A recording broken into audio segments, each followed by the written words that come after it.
What is going on YouTube? It's Downside Player 713 coming back with another special video.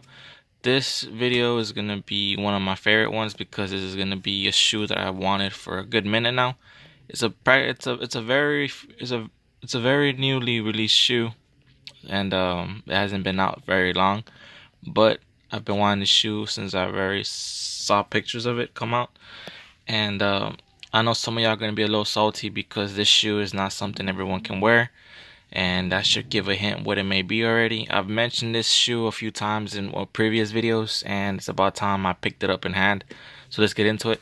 This is coming from StockX. Shout out to StockX. Posted a bid. You know how it works. You post a bid, wait for it, get accepted, and it took a good minute. I mean, prices on these were pretty high at first, but as time goes by, they just go down. People forget about it. Bids go down on it, and eventually you get them for a good price. In my opinion, this is a good price. I remember first seeing these at 600 when I first wanted them. 600 was too much for me. I waited. I think I picked these up for about 450, I'm not mistaken. Around 450, under 5. It was under 5 mark. And 450, I think it's a good price. I might have paid a little more actually now that I think about it, but let's get into it, man. I already did my cuts to make it easier to open. This is Air Jordan 1 box. Could give you a hint what it is already. Let's flip this around.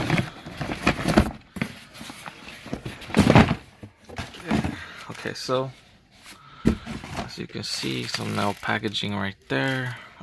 Probably has some StockX info. Put this to the side.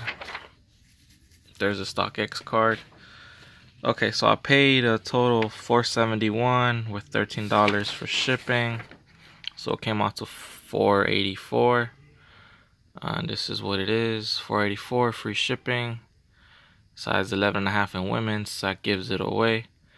So I'm gonna show y'all. $471, 13 ship. Sometimes you do get free shipping for every 5th purchase. You get free shipping. So this wasn't free shipping, sadly, so I did pay $480, which I think is still a pretty good price. It's comparing to what I almost paid for it, and I was able to save some money by saving my time buying the shoe, like I should have done with those Cactus Jacks. But let's just get into this shoe, man.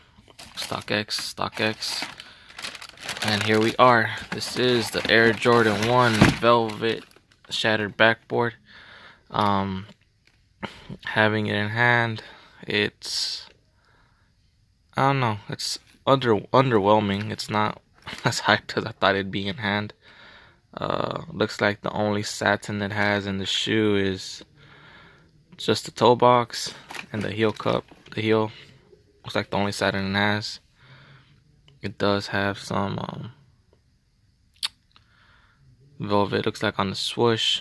The leather is pretty nice leather, actually. The leather is actually pretty surprisingly nice. 2 sets of laces, and yeah. How do I feel about this shoe? Well, it's underwhelming. That's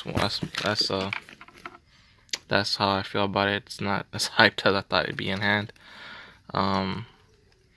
But overall, this is a shoe I wanted, man. As y'all already know, I picked up a bunch of the Air Jordan Woman line. Some colors that I feel I could wear, you know, and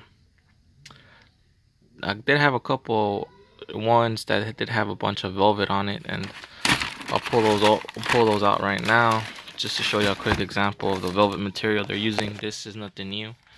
Like, I know a lot of people went crazy for this stuff, but honestly, this wasn't the first time it was done, and this isn't the best as it was done. There's actually have some other shoes here that I want to show you that I think are a little nicer as far as velvet goes. And here's one right here, perfect example, and it fell. But here it is, man, right here. You have an Air Jordan 1 velvet as well. That is some nice velvet with some suede mixed in with it. Same thing, velvet on the toe box and velvet on the heel panel. The only difference is this one has some very nice stitching, man. This is some really nice stitching compared to this one. I thought it was gonna be the same, to be honest. I really thought this was gonna have some stitching on it as well, but it looks like they went a different route with it. I might have to probably look a little closer. It kind of looks like it might have some of the stitching as well. You see the swoosh is kind of, it might be stitching, just have to inspect it a little carefully. But that's pretty cool. If it is, if they did go with the stitching on it, actually it might be nice at all. It might be nicer after all, I'm sorry. And yeah, that's all I want to show y'all, man. This isn't the first time. I know a lot of people went crazy for this velvet, but this wasn't the first time they used I'm sorry, I'm saying velvet. It's not velvet, it's satin. Satin, I'm so sorry. This is satin. This isn't the first time they went with satin. This is where they were doing originally in the beginning of the year. They did this sometime earlier in the year, and it feels exactly the same. Satin material. Only they went with leather here, and they went with suede here. So something y'all should know for those that went crazy for these satin shattered backboards. It wasn't new. This was something they were doing earlier in the line. So shout out to Jordan Brand for doing something special for the ladies and for the big feet ladies as well. No disrespect intended. The size 11.5. So this does feel like a man's 10. So anyone that could fit a 10.5 could fit this shoe, because they did go up to a woman's 12. So pretty cool, man. I'm gonna wrap this video up, and just to sign off real quick, I want to show y'all a little mix match of what this shoe is. Pretty much, this is a satin satin Air Jordan 1 they were doing earlier in the year, mixed in with a little bit of shattered backboard that came out like about a year ago, 2 years ago. And your result is this. This is your result when you mix these two shoes together. The Satin Air Jordan 1. I said velvet in the beginning of the video. I'm sorry about that, but this is satin. Satin. So, yeah, tell me what y'all think, man. These fusion right here. This is pretty much a hybrid of these two shoes. Pretty cool. So, thank you for watching. Hopefully, y'all enjoyed it. Until next time.